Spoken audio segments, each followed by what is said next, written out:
طيب احنا النهارده هنشغل مصيده للحيوانات. عندنا مصيدتين، واحده السبرينج بتاعها مش شغال هنصلحه ان شاء الله المره الجايه ان شاء الله. وعندنا مصيده ثانيه مصيده حركه.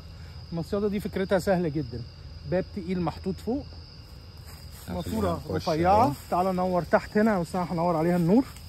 ماسوره رفيعه يا دوب لمساها بالشكل ده، يا دوب لمساها شعره، والماسوره بي في سي نازله تحت، ودي شكلها من جوه. اللي احنا هنعمله ان احنا هنرش شويه اكل جوه، بعدين الحيوان بيجي بيدخل جواها، اول ما بيخبط الماسوره باب بيقع عليه. تمام. فانا حبينا نجهزها قبل ما ندخل دلوقتي. ان شاء الله هنشوف هنلاقي ايه فيها واحنا طالعين، ولو مش كده هنيجي بكره ان شاء الله نبص عليها. دلوقتي انا هحط شويه ذره في الباكت، وبعدين هندلق الذره جوه وندخل نشوف بقى احنا كنا هنعمل ايه قبل كده، بس احنا قلنا نعمل لكم حاجه جديده قبل ما نكمل. وان شاء الله في حلقه كامله عن الترابنج، هنبتدي نتحرك بقى ازاي نتراب الخنازير، ازاي نتراب الحاجات الليجل اللي احنا ممكن نترابها عشان الغزال ما ينفعش، والكايوري والبوب كات. هنمسك لكم الديب من ديله. هنا اصلا الغزال يدخل هنا، ولو دخل هنا لازم نطلعه. فاحنا دلوقتي كده ايه، لو دخلنا وما ضربناش حاجه جوه واحنا طالعين يمكن نلاقي حاجه نضربها.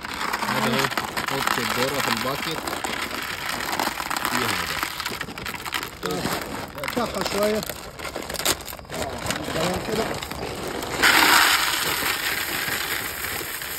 حلو قوي قوي. ماشي. خد بقى، ناخد الذره ده نفرشها. ادينا شويه ذره، احلى ذره. خش عليهم يا محي. هنرمي شويه على الطريق لو هم ماشيين على الطريق، شوف لو ايه هيجيبوه.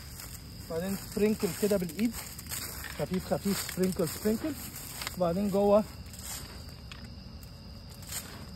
نرمي جوه على قد ما نقدر، عشان احنا عايزينه ايه، يخبطها بوزنه، واول ما هيلمسها هتنزل على طول.